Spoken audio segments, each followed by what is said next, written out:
ইসলামের ইতিহাসে অপরিসীম গুরুত্ব রয়েছে কারবালা যুদ্ধের। জনশ্রুতি আছে ৬৮০ খ্রিস্টাব্দ বা হিজরি ৬১ সনের সেই যুদ্ধে নবী মুহাম্মদের দৌহিত্র ইমাম হোসাইনের হয়ে যুদ্ধ করেছিলেন ভারতের এক হিন্দু সারস্বত ব্রাহ্মণ, যার নাম রিহাবসিদ দত্ত। শুধু নিজে যুদ্ধ করাই নয়, তার ৭ পুত্রও আত্মাহুতি দেন ইউফ্রেটিস নদীর তীরে সেই যুদ্ধে।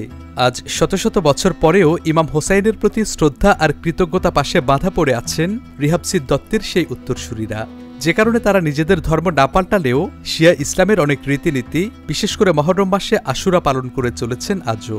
ইমাম হোসাইনের অনুগত অথচ ধর্মবিশ্বাসী হিন্দু ব্রাহ্মণ এই অনন্য সম্প্রদায়ই হুসাইনি ব্রাহ্মণ নামে পরিচিত। ভারতের কোনো কোনো জায়গায় তাদের মহিয়াল ব্রাহ্মণ নামেও ডাকা হয়। ইসলাম ও হিন্দু ধর্মের মধ্যে এক বিরল সেতুবদ্ধ রচনার কারণেই হুসাইনি ব্রাহ্মণরা ভারতের সমাজ জীবনে একটি অসাধারণ জায়গা অধিকার করে আছেন। সংখ্যায় তারা কম হতে পারেন, কিন্তু স্বকীয়তা ও ধর্মীয় সম্প্রীতিতে তারা এক উজ্জ্বল জনগোষ্ঠী। যদিও আরএসএস, বজরং দল প্রভৃতি মৌলবাদী হিন্দুদের চোখে হুসেনি ব্রাহ্মণরা খাঁটি হিন্দু নন। পাকিস্তানের সিন্ধু প্রদেশ, ভারতের পাঞ্জাব, মহারাষ্ট্র, রাজস্থান, কাশ্মীর, দিল্লি ও লখনৌর নানা প্রান্তে এখনও কয়েক হাজার হুসাইনি ব্রাহ্মণ ছড়িয়ে ছিটিয়ে বসবাস করেন। গবেষকরা বলছেন, আরব উপদ্বীপেও আছেন বেশ কিছু হুসাইনি ব্রাহ্মণ। কারবালার যুদ্ধে রিহাবসিদ দত্ত ও তার পুত্রদের বীরত্ব আর সেই বংশ পরম্পরা অনুসরণ করেই আজও ভারতে হুসাইনি ব্রাহ্মণরা তাদের জীবনচর্চায় হিন্দু ও মুসলিম দুই ধর্মেরই কিছু রীতি রেওয়াজ, ধর্মীয় আচার অনুষ্ঠান এবং উৎসব পালন করে থাকেন।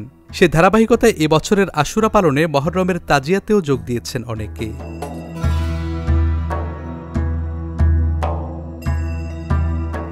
কারবালা যুদ্ধের পর ভারতে ফিরে আসেন রিহাবসিদ দত্ত, নামের সঙ্গে যুক্ত করেন হোসেনি টাইটেল।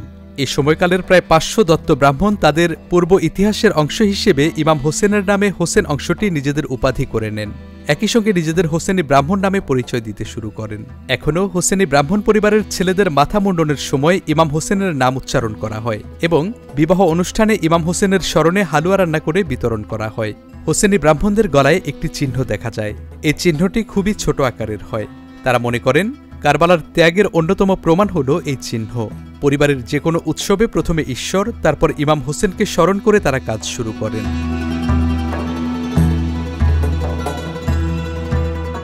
বর্তমানে ভারতে হোসেনি ব্রাহ্মণ সম্প্রদায়ের প্রায় ৫ লাখ মানুষের বসবাস। তাদের বিখ্যাতদের মধ্যে রয়েছেন অভিনেতা সুনীল দত্ত, সঞ্জয় দত্ত, উর্দু কবি কাশ্মীরি লাল জাকির, নন্দকিশোর সহ অনেকে। Channel S digital desk.